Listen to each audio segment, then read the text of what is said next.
Good afternoon, everyone. The Environment and Public Works Subcommittee on Superfund, Waste Management, and Regulatory Oversight is meeting today to conduct a hearing entitled Oversight of the Environmental Protection Agency's Implementation of Sound and Transparent Science and Regulation. Today, we will hear testimony from experts and members of the scientific community in order to explore opportunities for greater transparency and the use of the best available science at the EPA. Regulations created by the EPA help to protect the American people from tainted water, dirty air, and chemical exposure. The essential work completed by the EPA should always have as its basis protecting human health and the environment. However, in the past, I have been concerned that the broad discretion and lack of transparency at the EPA has led the agency to seek out the science that supports a predetermined policy outcome rather than relying upon the best available science before coming to conclusions. Failing to do so results in regulations that overly burden our economy without having a substantial impact on human health or environmental protection. On April 30th, 2018, the EPA published a proposed rule entitled Strengthening Transparency in Regulatory Science. This proposed rule would require the EPA to identify what science they used to come to regulatory decisions and to make those studies available to the public without compromising privacy protections. The proposed rule would also require the EPA to take into account high-quality studies that challenge current scientific assumptions. The proposal seeks to accomplish this without excluding historically relied-upon studies by allowing the EPA administrator to waive certain data access requirements on a case-by-case basis. I thank the EPA for taking this important step and look forward to hearing from our witnesses today about the proposed rule. In addition, on September 12, 2017, I introduced S-1794, the Honest and Open New EPA Science Treatment Act, commonly referred to as the HONEST Act. Companion legislation, H.R. 1430, was also introduced by Representative Lamar Smith. The HONEST Act passed the House of Representatives with bipartisan support on March 29, 2017. Both bills have been referred to the Senate Committee on Environment and Public Works. The HONEST Act would prohibit the EPA from proposing, finalizing, or disseminating regulations or guidance unless all scientific and technical information relied on to support those actions is based on the best available science. The bill also requires this information to be specifically identified and publicly available in a manner sufficient for independent analysis and substantial reproduction of research results. And finally, the HONEST Act requires the EPA to redact sensitive information such as personally identifiable information, trade secrets, or commercial or financial information. It has been suggested by some that the EPA is incapable of providing greater scientific transparency because of privacy concerns. We have a responsibility to be sensitive to that issue, in part because we do not want to dissuade individuals from participating in environmental studies. I believe the EPA should use as a model the privacy protections already used by other federal agencies, including the de-identification protocols employed by the Department of Health and Human Services. The EPA has a long history of creating burdensome, unnecessary regulations without giving the public an opportunity to fully vet the reasoning behind their decisions. We should all agree with providing greater transparency if it can be done without excluding legitimate scientific studies or compromising privacy. This is especially true if we can turn to other agencies like the National Institutes of Health for guidance on best practices. Sound, reliable science is vital to helping us make important policy decisions that impact not just the health of American families, but their livelihoods. We should welcome vigorous debate on the science the EPA relies upon. Doing so will result in regulations that have the greatest benefit to human health and environment while doing the least harm to the economy. It will also result in regulations that can withstand legal challenges, providing industry with a level of certainty that allows them to make long-term investment decisions. Now, I'd like to thank our witnesses for being here with us today, and I look forward to hearing your testimony. And at this time, I would like to recognize Senator Booker for a 5-minute opening statement. Senator Booker. Mr. Chairman, Mr. Chairman, I'm really grateful. Thank you for this opportunity and for calling the hearing. I just want to give a quick opening statement, and we'll submit a lot more of my remarks for the records. But one thing the Chairman and I agree with is how important it is for our regulatory agencies, including the EPA, to use the best available science to inform their decision-making. That is why so many on their federal environmental laws include a best available science requirement, including TSCA, something that all of us worked well together on, which members of this committee spent lots of time working on and came to an incredible bipartisan consensus on. And I think we can also agree that transparency in agency decision-making is very important. So I'm glad to have the chance to have a discussion about the need for transparent, science-based decision-making at the EPA. Unfortunately, the policy proposals that are subject to today's hearing include the EPA's proposed rule to purportedly strengthen transparency in regulatory science. This rule is far more likely to hinder science-based regulation than help it. In fact, the EPA did not even consult with its own scientific advisory board, which is charged with determining whether the best available science is being used as a basis for EPA regulatory actions regarding this public rule, but instead it's chosen to ignore fundamental concerns raised by its own advisory board members. I believe that the proposed rule put forth by the EPA and the legislation called the Honest Act actually conflicts with the EPA's directive to use the best available science. The examples of this are common sense. If the EPA could not consider scientific studies unless the underlying data is made publicly available in a way that is sufficient for validation, the agency would not be able to consider science gathered in the aftermath of environmental disasters, such as the Deepwater Horizon oil spill, which is not a scientifically replicable event. The agency would not be able to consider studies that rely on private medical information or confidential business information because that data cannot be made publicly available. And obviously, it would be unethical for anyone to attempt to replicate public health analyses that used data gathered from different exposures to certain populations and communities, exposures to lead, to PCBs, to mercury, or other chemical contaminants. We would not want anybody to replicate those studies and that suffering. For example, the EPA bases its standards for lead-based paint hazards on long-term studies of children who were exposed to lead. Prohibiting the EPA from using these historical studies would cripple its ability to protect children and other vulnerable populations from lead, as one example. I'm looking forward to this afternoon's conversation, but I want to emphasize that if the EPA was truly concerned about transparency, there are actually meaningful actions the EPA could be immediately taking. First, the EPA could release to the public the report that EPA completed more than 1 year ago regarding the cancer risks of formaldehyde, something we still have not released. Where is the transparency there? Second, the EPA could convene an independent science advisory panel to recommend best practices for ensuring transparency in developing public health and environmental regulations, not ignore their own science-based advisory board. And finally, the EPA could immediately withdraw its May 2018 proposed rule to modify the risk management program amendments, where EPA is now proposing to restrict the public's access to information about what chemicals are being stored in facilities in their communities and neighborhoods. The public has a right to know about dangerous chemicals. Why is the EPA withholding that information from them? And so I look forward to hearing from our witnesses. I'll put more information for the record, but I again want to thank my colleague and friend for calling this important hearing, having this discussion. Thank you, Senator Booker. Our witnesses joining us for today's hearing are Dr. Edward Calabrese. I said that correct? Calabrese? Thank you. Professor, University of Massachusetts at Amherst School of Public Health and Health Sciences. Dr. Robert Hahn, visiting professor, Oxford University, Smith School of Enterprise and the Environment, and Dr. Rush Holt, Chief Executive Officer, American Association for the Advancement of Science. Welcome to all of you. I would like to also at this time yield to Senator Booker to introduce Dr. Holt. I could not let this moment go, Chairman, without trying to make Dr. Holt blush a little bit, because he is nothing short of a New Jersey treasure. He served 8 terms in the House of Representatives and was the Congress's only legitimate rocket scientist who was in Congress. He has had an extraordinary career of public service, even beyond his 8 terms as a House member. Right now, he's the publisher of Science Family of journals. In this role, Dr. Holt leads the largest multidisciplinary scientific and engineering membership organization.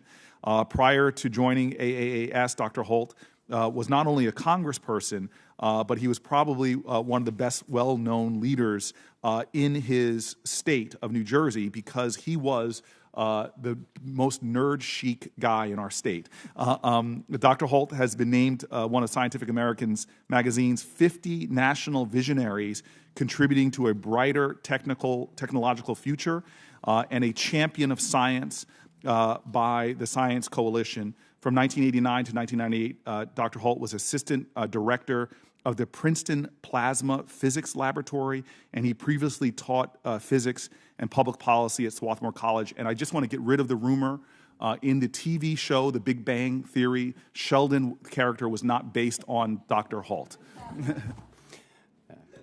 Mr. Chairman, if I could just briefly add to that, because I want to welcome all the witnesses, but it's good to see my friend Rush Holt. We served together for many years in the House, and everything that the ranking member said is 100% true, but he left out a very important fact, which I believe you're the only member of Congress who won Jeopardy or was a finalist on Jeopardy as well. So I apologize because I'm going to have to leave and I'm going to try and come back, but I just appreciate the opportunity. Thanks. Thank you. And once again, thank you, Senator Booker. Thank you to all of our witnesses for taking the time to participate today. We most certainly appreciate it. We will now turn to our first witness, Dr. Calabrese, and for 5 minutes, I would share with you, all of you, your opening statements will all be included without objection for the record. We would ask if you could try to limit your opening remarks to about 5 minutes. That would be greatly appreciated by the committee as well. Dr. Calabrese, welcome, and you may begin. Thank you very much. Good afternoon, Chairman Rhodes, Ranking Member Booker, and distinguished members of the committee. My name is Edward Calabrese, and I'm a professor of toxicology at the University of Massachusetts School of Public Health, Amherst, Mass. I'm pleased to share with you my views on the EPA Risk Assessment Transparency Proposal. Briefly, I've been at UMass for 42 years, teaching and researching in the areas of toxicology and risk assessment. I've authored nearly 900 papers in the peer-reviewed literature, about a dozen books, served on multiple National Academy committees, such as the Safe Drinking Water Committee and the Air Cabin Safety Committee, which recommended to the FAA to eliminate smoking on commercial aircraft, a recommendation that was quickly adopted. For the past 20 years, I have been funded by the Air Force Office of Scientific Research to assess the nature of the dose response of toxic substances in the low-dose zone in order to protect the health and the well-being of Air Force personnel. These activities have led to a major dose-response revolution in the area of biology, medicine, toxicology, and risk assessment. The U.S. EPA has proposed a general framework to strengthen its regulatory science procedures via enhancing transparency in multiple ways. I applaud EPA for this proposal, as it is not only timely, but requires scientific and administrative accountability. The proposal is broad, requiring the agency to provide the scientific basis for proposed regulations, including underlying data. While this is an excellent start, the agency should also commit to providing detailed explanations and public access to data that the agency considered and decided not to use for regulation. In addition, most EPA scientific decisions are based on multiple assumptions, some of which are frequently hidden, obscured, and often silent drivers of regulatory action, for example, the use of highly susceptible and often poorly predictive animal models. These assumptions need to be fully described, documented, and justified. This process should also include the basis for why EPA chose not to adopt the use of other or different approaches and/or assumptions. Thus, EPA's transparency proposal is excellent as far as it goes, but it needs to be expanded. It also requires an explanation of what was considered and why it was rejected. Multiple high-profile controversies exist over the lack of availability of data sets used by EPA for regulatory decisions. While I have not been involved in agency disputes over such databases, I would like to note two personal examples that speak to data sharing with EPA and the scientific community and the value offered to the agency and the public. For example, in the 1980s, I developed a database of 6,000 dose responses concerning whether carcinogens could cause cancer with but a single dose. I made many presentations on this topic across the country, including several NAS committees concerned with acute short-term exposures to toxic and carcinogenic agents in the aftermath of the 1984 Bhopal, India disaster. Following these presentations, EPA asked me to provide it with a copy of the single exposure carcinogen database. These presentations and the shared database were intended to assist the NAS in guidance to EPA. Second, my group at the University of Massachusetts conducted multiple studies on soil ingestion in children and adults. Subsequently, EPA used these data for cleanup standards of soil and dust contamination for the benefit of children and adults. Our group created a public website with all our data available for use by the EPA and the world, minus personal identifiers. These are examples to enhance improved science and transparency in regulatory activities.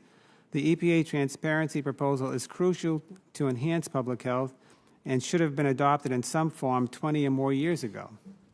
With regards to risk assessment, data adequacy, transparency should require the EPA to routinely receive and openly evaluate for accuracy any information that could significantly alter the key scientific assumptions underlying and dictating regulatory policy and practices.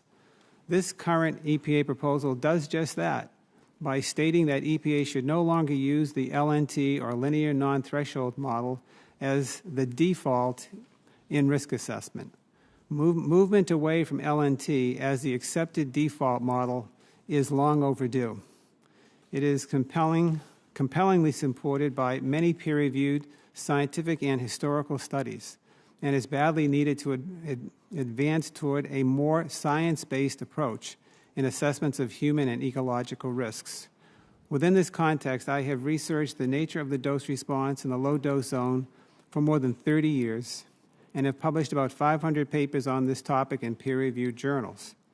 I've organized and conducted international conferences on the topic for over 25 years and have created a professional journal called Dose Response, for which I am the editor-in-chief. I've also written chapters on dose response for some of the major textbooks. More recently, in the past decade, I have exhaustively researched the historical origins and scientific foundations of EPA's LNT model and have found it sorely wanting. LNT is important because it is the model upon which all our cancer risk assessments and key health and ecological regulations are based. What I have learned was unexpected, and it has turned more than 30 years of my understanding of toxicology upside down. It has revealed that what I taught for so many years at UMass and had written about so ardently in my many articles and books was factually wrong.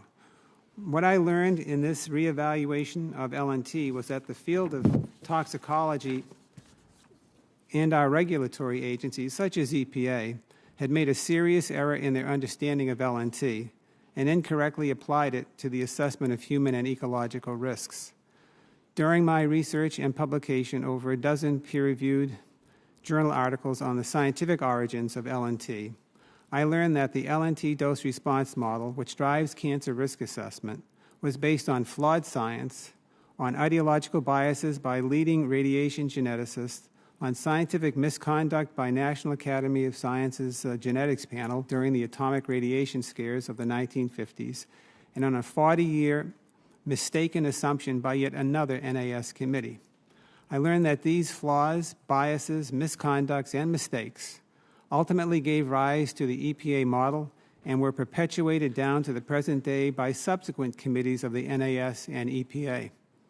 What began for me as a routine academic exercise to affirm the scientific origins and credibility of LNT, ironically ended as a remarkable repudiation of its scientific adequacy, challenging both the old guard and an EPA risk assessment process that is in need of significant revision. My findings show that the EPA adopted LNT for all the wrong reasons and built their flawed risk assessment edifice upon it, failing to perform due diligence expected by Congress and the public. Secondly, extensive If I could ask you to perhaps wrap it up, and then everything will be included in the record if you It's could, one please. paragraph more, Senator? Yes, go ahead. Secondly, extensive research findings that contradict EPA's LNT model have now been documented in the scientific literature. With so many failed LNT predictions, EPA must not continue to use LNT as its default. A crusading EPA was young, impressionable, inexperienced, and somewhat blinded. And it adopted the flawed LNT model, believing that it would save the world. Not only was it wrong scientifically, the LNT in many ways has damaged public health and the economy, the worst of both worlds. The present EPA proposal to consider nonlinear models for risk assessment is a crucial positive development. Thus, I believe that the EPA has made a bold and constructive proposal that is scientifically sound and should be strongly supported, approved, and implemented. Thank you very much. Thank you, Mr. Calabrese. Now we'll turn to Mr. Robert Hahn for your opening statement. Thank you, Chairman Rounds, Ranking Member Booker, and distinguished members of the committee. Most of you folks are probably old enough to remember the movie The Graduate with Dustin Hoffman. And there was a scene early on in The Graduate where he's wandering around aimlessly by the swimming pool, and a gentleman comes up to him and whispers the word plastics.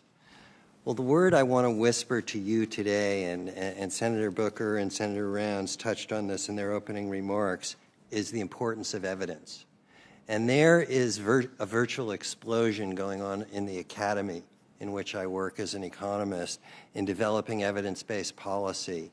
And just moving a little bit beyond the pros and cons of this legislation, which I'll talk about in a minute and give my perspective on, I think there's a real opportunity politically to move forward in basing decisions that politicians and civil servants make about regulatory decisions and other programs and basing them on evidence-based policy.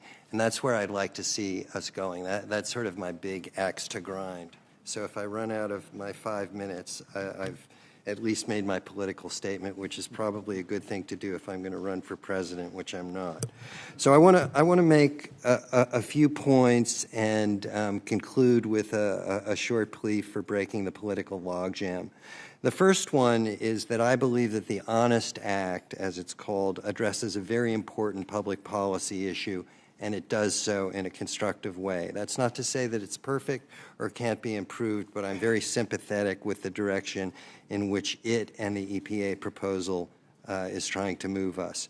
The second point is, why simply apply this to EPA? There are a lot of regulatory agencies and programmatic agencies in Washington, D.C. We might want to think about expanding the kinds of ideas that Senator Rounds and Senator Booker talked about. And the third point I want to make is the point I just made about better evidence decision-making related to a commission I served on that President Obama was instrumental in starting, along with Congressman Ryan and Senator Murray. So point number one, the HONEST Act addresses an important public policy concern. I'm just going to give you one example, so it's proof by anecdote. I have about 3 minutes. So I ran a center for about 10 years between two think tanks in Washington, D.C., the AEI Brookings Center on Regulatory Policy or some such thing. And I was doing a study with Ted Gayer, who's now at Brookings, trying to figure out what was going on with mercury emissions and a proposed regulation that EPA had on mercury emissions. And it took us a really long time to figure out what was going on because we didn't have easy access to the data or the models.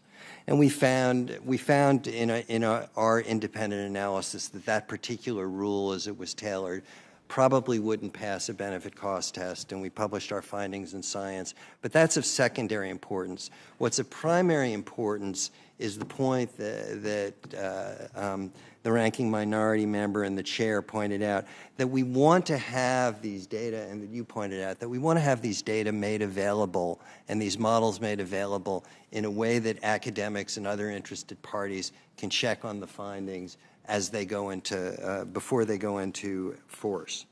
Okay, let me move on to a second point under under this, and it relates to my specific views on the strengthening transparency and regulatory science proposal that EPA had. And there can be honest differences of opinion, but what would that proposal have done? It would have required the EPA to identify studies that are used in making regulatory decisions. It would have encouraged studies to be made publicly available to the extent practicable, and it would direct the EPA to clearly state and document assumptions made in regulatory analyses. Now, if I were grading an exam, say at the Kennedy School, where I was on the faculty many years ago, and a student didn't do that, they probably would have gotten a C or less. In other words, these are things that make common sense, at least from my point of view. Here's what, in my view, the EPA rule wouldn't do. It wouldn't nullify existing environmental regs. It wouldn't disregard existing research, violate confidentiality protections, or jeopardize privacy. Let me move on to my conclusion, which is repeating my opening intro. I think there's a real opportunity here for the Congress to move forward in promoting a new era in terms of getting people to acquire and use data more intelligently to improve decisions in government and in the private sector. For the government, I believe there's an opportunity to move things forward by promoting, as I said before, evidence-based policy. It's pretty hard for a politician or an individual of any political persuasion to object to the idea of evidence and using better evidence in decision-making. I think that's really important. I think the HONEST Act represents a modest, albeit important step in the direction of trying to move such policy, and I'd urge legislators to move swiftly to consider this effort and other efforts that could vastly improve the quality of decision-making in government and thus improve the welfare of American citizens. Thank you. Thank you for your testimony, Mr. Hahn. We will now turn to our third witness, Dr. Holt. Dr. Holt, you may begin. Thank you. And I do hope to stick to the evidence and to the topic at hand. Thank you. Chairman Rounds, Senator Booker, I appreciate the opportunity to testify before you today on behalf of the American Association for the Advancement of Science. The AAAS is the world's largest general scientific membership organization, publisher of Science magazine, among other things. And our mission is to advance science, engineering, and innovation throughout the world for the benefit of all people. We also represent 250 affiliated societies.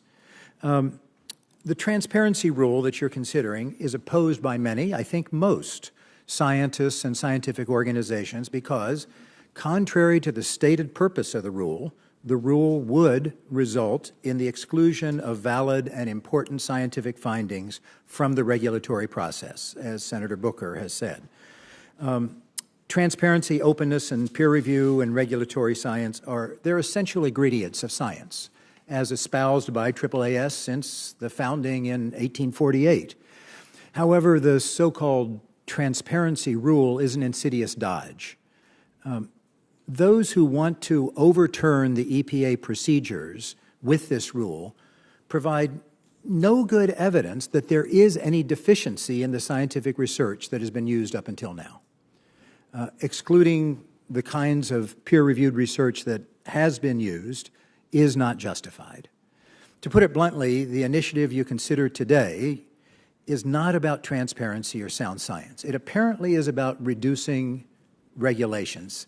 We know this because the architects and proponents present their proposals as part of a deregulatory agenda. But most important, whatever the ulterior purpose may or may not be, the effect of the rule would be a significant reduction in good, relevant science that could be used by EPA. And the change would likely result in harm to people and the environment. The proposed rule in its strict application would allow only research that is made completely public.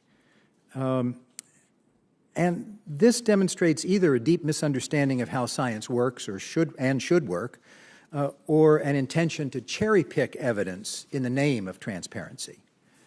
There are numerous examples of excellent peer-reviewed research where some data cannot be published openly or where the experiment cannot be precisely repeated and where redaction and anonymizing won't work. The most obvious examples are research projects that study human illness resulting from pollutants, for example. There are accepted procedures for testing results and verifying outcomes with methodologies that do not require access to all the raw data. So it doesn't need to be fixed. That's my point there. The U.S. Department of Defense has said the EPA transparency rule would be problematic. EPA's own Science Advisory Board questioned whether it would be possible to implement the rule as proposed. The current Deputy Assistant Administrator of EPA's Chemicals Office stated that, quote, such a requirement would be incredibly burdensome, not practical, end quote, and could justify all TSCA risk evaluations. Not to mention the many scientists and scientific societies who see this rule as damaging. The proponents of the rule want to eliminate secret science. There is no secret science here. The only secret that I see is the deficiency that the authors of the transparency rule see in the existing research used by EPA. The open secret is that the proponents of the rule are not seeking a better scientific process. They appear to be seeking a way to cherry-pick research in order to loosen regulations. So I recommend that you scrap these initiatives and work with the science community and other stakeholders to increase the use of science in the regulatory process, not to find ways to decrease the science that can be used. So I thank you for your time, and I'll be happy to take any questions. Dr. Holt, thank you for coming and testifying today. Each of the senators now has the opportunity for a 5-minute Q&A with you, and I will begin at this time. I'd like to start with Mr. Hahn, and I'd just like to ask, over a multi-period of time, you've written extensively on the need for greater scientific transparency with regard to regulations that have an enormous impact on the economy and the quality of life for the American people. What do you believe has been the primary motivating factor behind not pursuing greater transparency prior to the current administration? I'm not sure I have a 1-minute answer to that question, but I guess I think about it at a couple levels. Sometimes there's raw politics involved in particular issues where Congress may feel strongly about doing something, and it may not be in its own interest to necessarily get to the heart of the scientific matter. I think partly it's a matter that agencies don't always adapt to the latest technology. So we have the internet now, we have easy ways of sharing things. It's worth putting, in my view, putting some resources into some of the issues that Dr. Calabrese mentioned earlier so that people can have access to the kinds of databases that he developed, but I'm thinking of the government, the models on which they're building things. So for example, when we were writing the administration's version of the Clean Air Act, EPA had used a consultant that didn't share its model.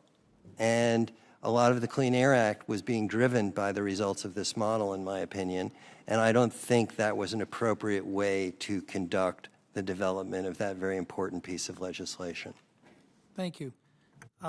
Dr. Calabrese, as a scientist, can you speak to the value of studies that can be replicated?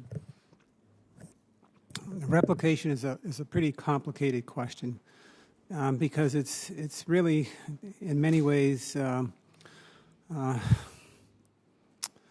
replication is the gold standard, especially when you're dealing with low-dose exposures. I mean, high-dose exposures is one thing where you kind of overwhelm systems with massive exposures and you can see effects, but human exposures are going to be at much lower levels, and you really want to see if there are adverse effects that you're trying to prevent and you think might be occurring, then you want to be able, in your experimental systems, you want to be able to see if these findings are reproducible or not. And there's, the problem with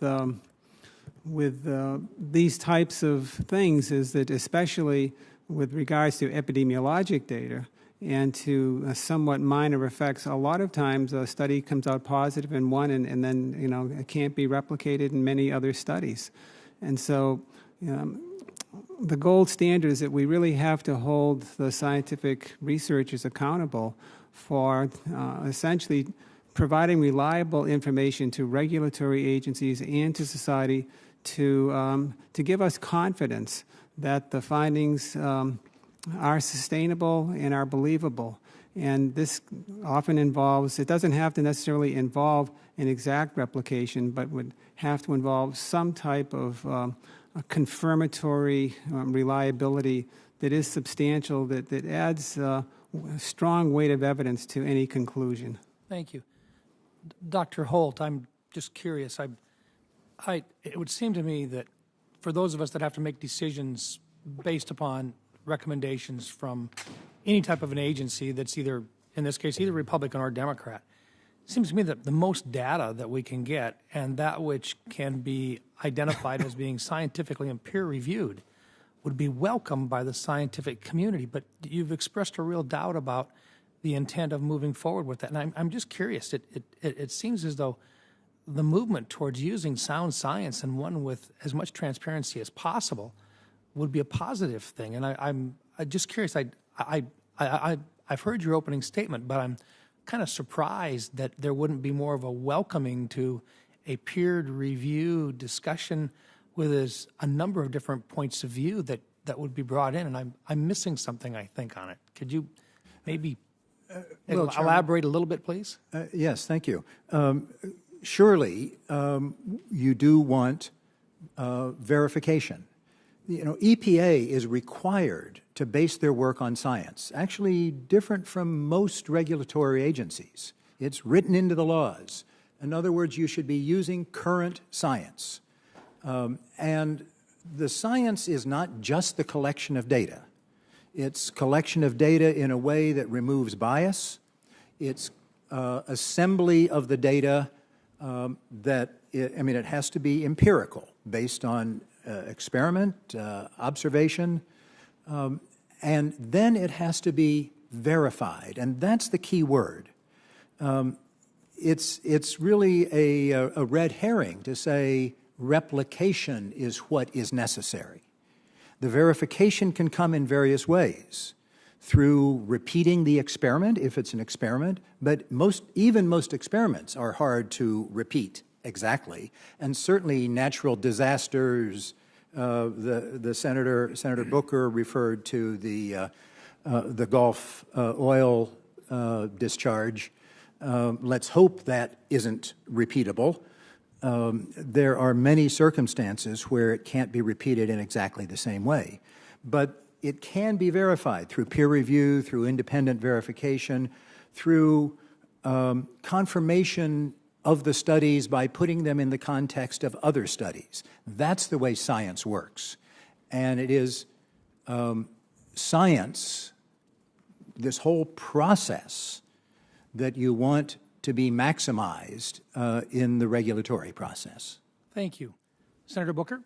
I'm going to defer to my colleague and friend, Senator Carper. Senator Carper. Yeah, thank you so much for deferring.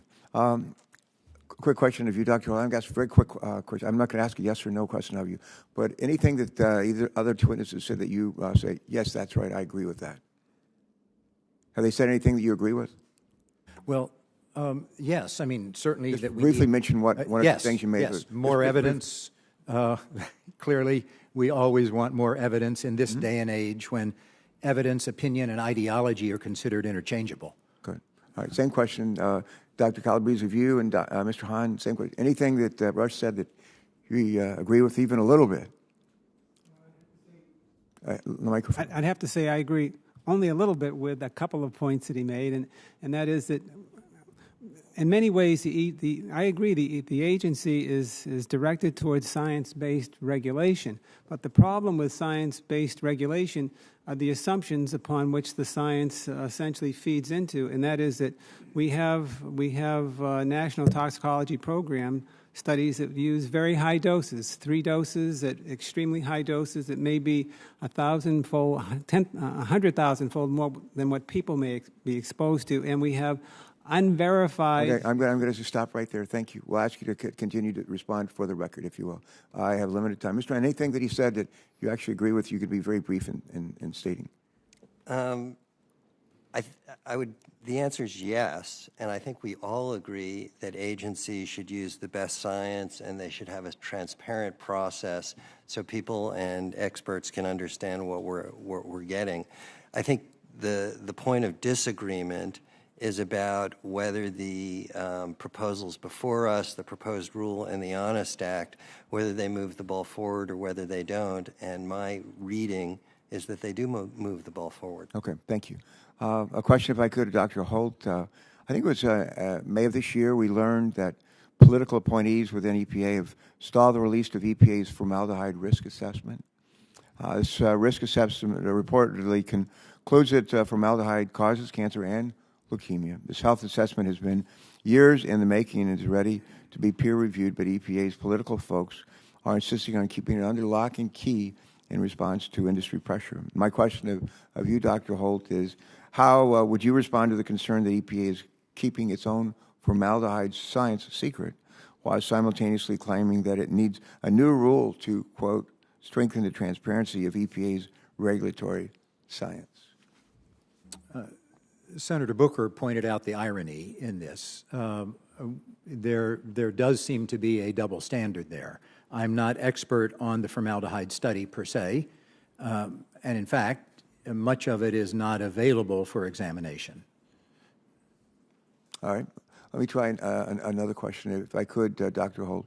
EPA's 23 federal advisory committees were established, I believe, to advise the agency on environmental science, on public health, safety, and other subjects that are central and critical to EPA's work. Last year, EPA announced that it would prohibit scientists who received EPA grants from serving on its federal advisory committees. And in 1999, a federal appellate court rejected a nearly identical approach at HHS, reasoning that members of these committees are, quote, selected because they are experts in that field, close quote. And therefore, it's not surprising that HHS would also fund their research. My question, given that EPA's advisory committees should include the best scientists, shouldn't EPA eliminate its seemingly unlawful effort to exclude anyone with an EPA grant from serving on them? Senator, I would refer you to a statement that we made, our organization made some months ago. I won't take much time from this hearing because that's somewhat apart from the subject of this hearing. But in EPA in particular, the science advisory process is essential. And I don't want to get into how much or if it is being degraded, but it is important to defend that scientific advisory process in the EPA. All right. One last question, Dr. Holt. Given that the rulemaking process, rewriting a rule, or litigating a rule are all, as we know, costly endeavors, shouldn't EPA either withdraw the rule entirely or perhaps remedy all the problems before finalizing it? Forgive me. That's what I was trying to get at when I said I don't see the reason to change this. I mean, if there is deficiency in how it has worked up to now, then we can talk about what changes might be needed. But I don't see the deficiencies. Now, some people have said, for example, the 6 cities Harvard study that found deadly effects of small particulates was a flawed study. But most people don't think it was a flawed study. And in fact, it has been verified in a variety of ways. And yet that has been the example that has been used for why we need a transparency, a change in transparency, a change in procedures at EPA. So unless I'm convinced that what has been done is wrong and needs to be changed, I don't see why we should have this or any variation on it. All right, Mr. Chairman, thanks for allowing Dr. Holt to answer that question, and my thanks to Senator Booker for yielding his time to me. Thank you. Thank you, sir. This time I'll turn to the full committee chairman, Senator Barrasso. Thank you, Senator Rounds. Thanks for holding this important hearing. Mr. Hahn, I was wondering, President Obama issued an executive order 7-8 years ago, I think 2011, stating, he said, regulations, quote, must be based on the best available science. Does the EPA's current proposed rule to strengthen the transparency of the agency's use of regulatory science, does this align with what President Obama asked for in 2011? I don't know exactly the text of what President Obama said, but to me, we all agree, there's consensus that rules should be based on the best available science, and I would even go further and say we should roll rules out slowly so we can learn about what works and what doesn't work and do pilot studies and feed that back into our knowledge.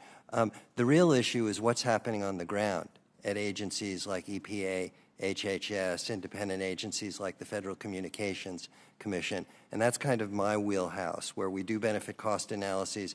We see that some of the regulations that come out of these agencies are incredibly beneficial, like seatbelt regulations, like the smoking regulation you talked about earlier, and some of them are not so beneficial. They're very expensive and actually don't improve overall consumer welfare. So the answer is yes. The short answer is yes, this rule, in my view, promotes the best available science, but I'd like to see Congress more generally pushing in the direction of promoting evidence-based policy. And Dr. Calabrese, your testimony notes a lot of health models currently used to inform regulatory decisions are based on data gathered, I think, 60 years ago. These models also use scientific assumption developed during that era. How have the advances in science and technology improved the scientific community's ability to produce more accurate results in research? There has been a wealth of scientific development since the first proposal for the use of LNT for cancer risk assessment back in 1956. And essentially, what we've had since the 1950s to the present time is really policy driving science. But we have such substantial scientific development that really has to be switched around, and science has to now drive policy.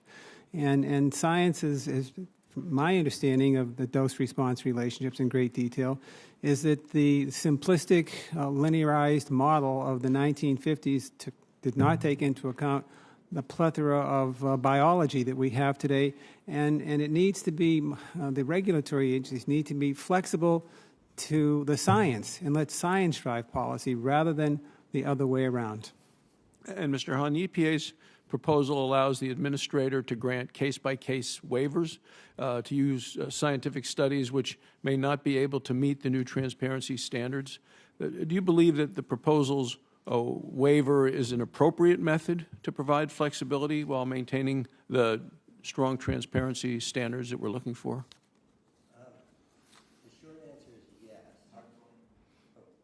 The short answer to your question is yes, but I haven't thought carefully about other ways of doing that could potentially be better.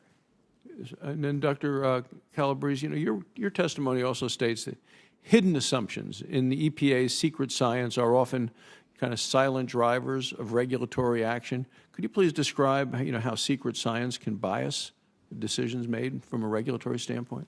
Yes, the so-called, what I call secret-type science is essentially, you might have really excellent studies that deal with an animal model that has very little relevance to the human population, yet we assume that the human population is responding exactly like the information provided by the animal. So the science can be great, but the relevance to the human population can be pretty much nil. And yet, that's what the belief systems are based on and regulations are based on. And there are a whole series of other specific examples like that. Yeah. Thank you very much. Thank you, Mr. Chairman. Senator Booker. I just want you to know, Mr. Chairman, I'm not intimidated at all by going after the chairman. He and I have a lot in common. He has a degree in science, biology, chemistry. I have a degree in science as well, political science. And we're both left-handed, as are several of the panelists today. It's a big day. Yes. Yeah. What about you, Carper? You got 3 left-handers here and a couple left-handers. It's pretty good. It's pretty good.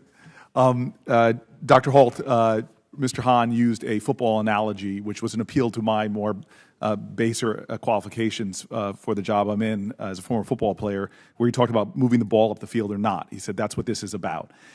Clearly, you want transparency. Clearly, you've talked about the urgency for transparency, the urgency for good science. But I just don't think what's being clearly stated is that this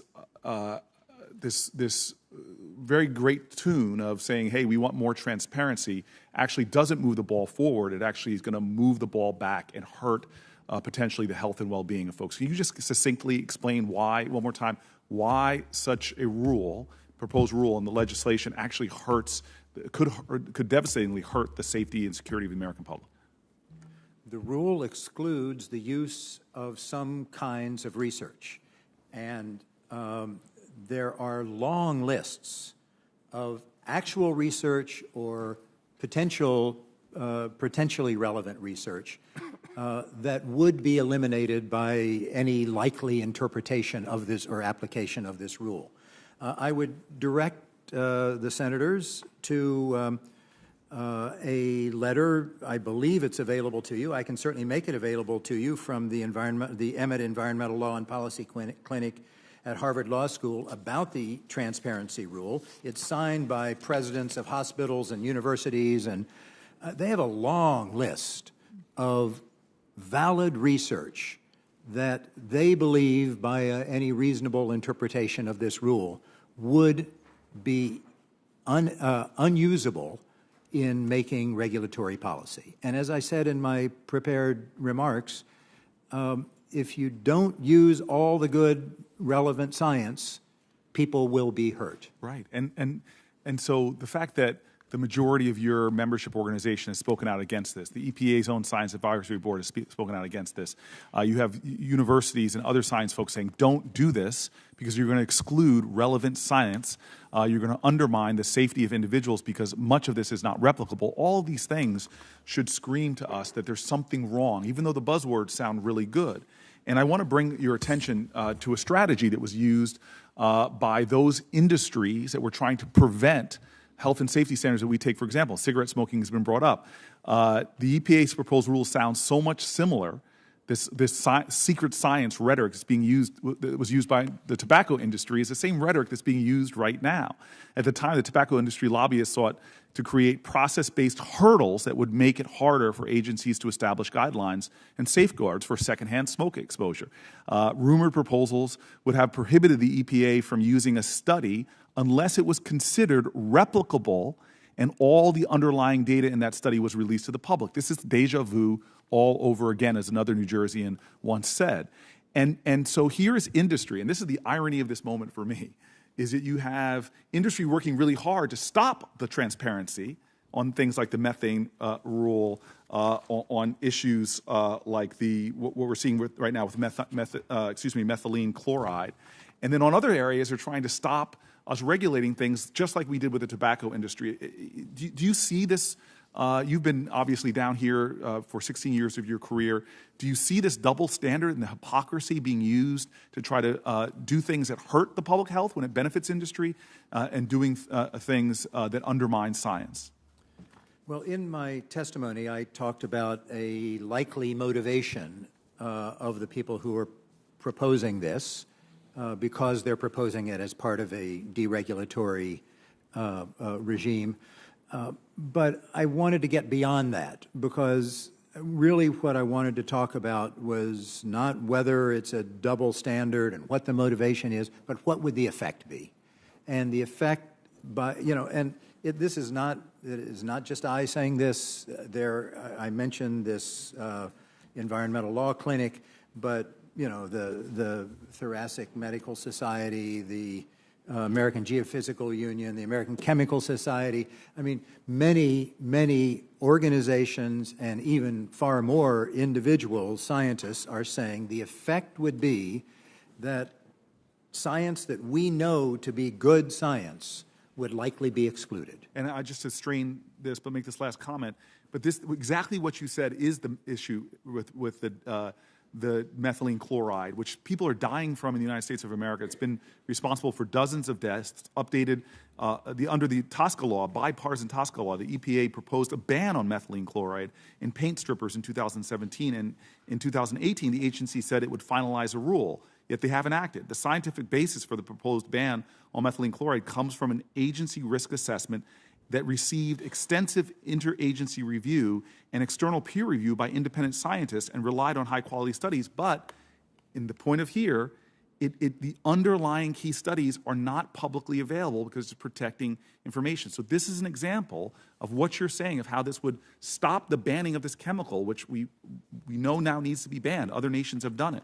And so I'd just like to submit for the record, Mr. Chairman, if I can, ask unanimous consent to submit for the record comments and letters from the Boston University School of Public Health, the California Environmental Protection Agency, the Project on Government Oversight Environmental Defense Fund, the Natural Resource Defense Council, all demanding that the rule be withdrawn immediately, and the Ecological Society of America, which opposes the EPA's rule. Without objection. And I would ask unanimous consent to include the record several articles written by Dr. Calabrese and a letter in support of the proposed science transparency rule from the American Chemistry Sir, Council. he's published 900 articles. Are you putting them all on the record? 500. Okay. There's no requirement that I read them, please. No, okay. not today anyway. Not today, okay. Thank you. Senator Ernst. Okay, thank you to our witnesses today, and thanks for holding the hearing, Mr. Chair. Mr. Hahn, in your written testimony, you stated that your research found that some of the EPA's environmental assessments were not always of high quality. And these assessments went on to form the basis for major regulations. Can you go into a little bit more detail on this or specify which regulations you found to be based on low-quality environmental assessments? So I did that research about 10 years ago, and I can't pinpoint, I can't give you a list of a top 10, and journalists often ask me, but I can give you some examples of what the problems were. Okay, that'd be Some helpful. of these problems have been fixed, but you get a 200-page regulatory impact assessment, which is great for insomnia on some chemical, and frequently the agency doesn't summarize in a very clear way what their main findings are. They don't necessarily pay attention to the alternatives which they were supposed to think about in finding the best and cheapest way of achieving the result. They don't necessarily count all the benefits they should have. So there were real deficiencies in the analytical rigor that was underlying these regulatory proposals. And some of the administrators at EPA and other agencies have tried to fix some of these things. I don't know how well they're doing. But what I would say generally, and I'm sorry Senator Booker had to leave, I think it's a really good idea to be able to share data and models, because even at the highest level of academia, even with peer-reviewed publications, there are frequently errors. So a couple of professors from Harvard, who shall remain nameless, but everyone knows who they are, wrote a very influential book about whether we should expect how long it should take to recover after the last Great Recession. And it turns out there were some fundamental errors in their analysis that wouldn't have been uncovered but for the fact that their data was shared, which is a good idea. So I think it's a really good idea to be thinking about sharing data. At the same time, I agree with you that we don't want to necessarily eliminate by law or regulation some very persuasive data that is published in peer-reviewed journals. But my bugaboo is it's really important to share this data so other people can take a look at it in sunlight, so that when you're passing a regulation that's going to impose costs on people or make them lose their job, that you have the best available evidence upon which to make those decisions. No, I thank you for that. And so just going back and maybe repeating in different terms some of what you just said, it is possible then that some of those assessments were made and they were the result of maybe shoddy work or perhaps errors. Is that correct? To use a phrase that my 3-year-old niece used many years ago when I was doing this research, some of it was stinky. Well, that's a great way to describe it. So, do you think that the EPA were they trying to tailor the assessments to support the need for regulations in some of those cases, perhaps? I think it's possible. It's something that's very hard to prove. But we all live in Washington, D.C. Certainly. And that's why I think that having transparency and peer review is important, a little bit of sunlight there. If a regulation is truly needed, then you shouldn't be opposed to having other people take a look at the methodology there. So, Dr. Holt, and this ties into this conversation as well. Some of those regulations churned out by various federal agencies, including EPA, do pose economic threats to certain industries and, of course, a number of those communities that rely on those industries. And if you were to be an employee of one of those industries or live in a community where a lot of that economic thrust is involved, shouldn't you want to know every bit of information or data that is being used by those different agencies to develop the regulation that might threaten your very job or even your entire community?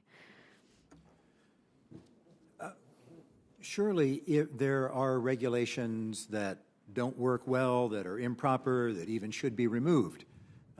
But the approach to making regulations is not to limit bad regulations by limiting the science that might lead to regulations, which is what's going on here. It's the full science should be available. And this is not to make science more available. The effect is to restrict the science that's available, because the whole rule is about removing some studies that cannot be used to make regulations. And so we should ask, are we throwing out some good science here? And the answer that's arrived at by science society after science society, science after scientist, is yes, it would be throwing out good research. Well, I certainly appreciate all of the different opinions here today, and thank you, Mr. Chair. Senator Whitehouse. Thank you, Chairman. I appreciate this hearing. Dr. Holt, in a circumstance in which science discovers that a substance or a chemical is harmful to human health, and there is an industry involved in the manufacture or the distribution of that chemical or substance, and that industry wants to fight back against the science, what sort of an apparatus does such an industry have at its disposal to take on the enterprise of science? Well, let me stick to the subject at hand here.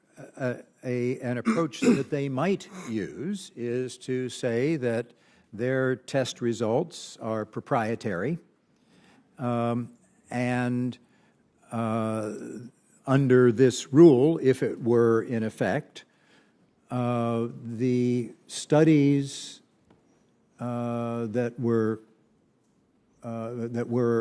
might be available would not be available because they have a legitimate claim to keep their data proprietary, non-public. And therefore, some good science that had been verified in appropriate ways would not be available to the regulatory agency. And setting aside that question for a minute, just back to my original question, does an industry in that predicament have access to an array of groups that have experience in trying to deprecate science and foment alternative views? Well, as I've heard you speak often, there is an imbalance in access to resources, access to media, and access to public persuasion, so the regulatory agencies are set up in order to try to restore that imbalance, to make sure that that all parties have input to the regulatory process. The concern, or a concern that I have about the very title of this hearing, Sound and Transparent Science, which in theory is a very good thing, goes back to a phrase that has been kicked around in this conversation called secret science, which I think is a highly misleading term. My understanding is that very often in public health, in order to get data, you look at people's public health records. You look at who got sick, who didn't. You look at the health records of human beings. The condition of getting access to those records is that you don't give that private information out publicly. People's families might not want to know about it. People might not want their employers to know about it. There might even be cases where they don't want their insurance companies to know about it. Will you agree with me that it should not be the price of having health records form the basis for scientific study that the individuals involved lose all their privacy with respect to their health records? Still directed at Yeah. me? Yes. Yes. I mean, you're right. As I said earlier, there really is no secret science. There should be fully available science when it comes to making regulation. And the term that secret really... that science is not just the data. Some of the data must be kept non-public because of health records, because of legal proprietary information, because of a number of other things. But if you were an industry... But the science itself, the process of taking those data and verifying them should not be secret, but that's not what this rule or this legislation would deal with.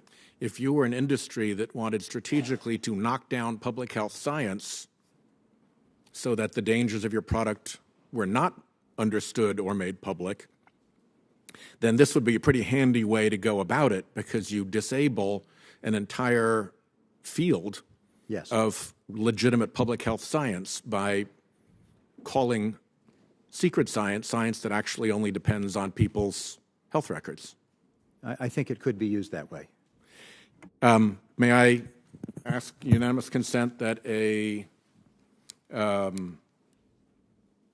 curriculum vitae for Dr. Calabresi dated August 2013 be put into the record? I don't know if it's in the record already, but it's a pretty good summary of some of his industry clients and how much they've paid him over the years, and I think that's important in judging the witnesses' conflicts of interest here. So if I could add that to the record. Thank you. Thank you. You know, the one, I'm going to take just a little bit of liberty here, and I really do appreciate the participation of all of our witnesses here today. I look back at the time in which I've had an opportunity to serve on this subcommittee, and the idea on it is to be able to provide oversight. And part of that is to ask questions about how the determinations are made. And part of the discussion on that, and I think regardless of which side of the dais you sit on, you want sound science. And you want the opportunity to be able to look at it and to ask the same questions that you would as if we all had scientific backgrounds. What would we be asking with regard to how that determination is made and what data is available and how is it come up with, and as much to be able to support the regulatory processes and say, look, we may disagree with a regulatory outcome, but we understand the science that was used behind it, and we can dispute it or we can agree with it back and forth. It seems to me that there must be a way for an agency with regulatory oversight responsibilities to be able to share over a period of time a process that could be agreed upon, very similar to, and I'm thinking of the National Science Foundation, where time and again there are different projects that are looked at. They are peer reviewed. They are looked at objectively by outside groups who then discuss clearly how they come to a conclusion as to which way they work, what should be included, whether or not the projects meet the appropriate funding guidelines, and so forth. Speaking from experience as a former governor who worked on a National Science Foundation, at that point we were looking at National Science Foundation work for an underground laboratory to be located in Leeds, South Dakota. As a matter of fact, Princeton was one of the universities who participated in a lot of the work. And we went through an extended period of time in which there were peer review processes to determine whether or not this was one of the sites at which an underground laboratory looking for neutrinos would be built. And I found it fascinating that although there was constant discussion among the different science organizations who were working on different locations, there was an acceptance that the basic process of sound science would win out. Now, whether we use the terms of being able to replicate something or to be able to say that it is verifiable become items that within the science community have clear and defined terms. But these are the types of discussions that we need to have if we're going to get to the point where, over a period of time, regardless of which administration it is, they should be held accountable for using the appropriate science, year in, year out. And an oversight committee such as this, regardless of whether there are Republicans responsible for operating as the majority or Democrats, and regardless of whether the administration is Republican or Democrat, there should be certain accepted standards that either Republican or Democrat administrations should be held to adhere to with regard to how the regulatory processes are determined and the accepted facts that are being used in making those regulations. That's what this is all about. And I don't think there's anything wrong with questioning the existing program which is out there, because most certainly there is questions that are raised on a regular basis. It does not mean that any one of the existing proposals is perfect, but most certainly I think the discussion that you have all held today and the differing points of view that you have has been very helpful to this committee in trying to move forward. And I would just thank you all for your input today. Can I ask two more unanimous consents?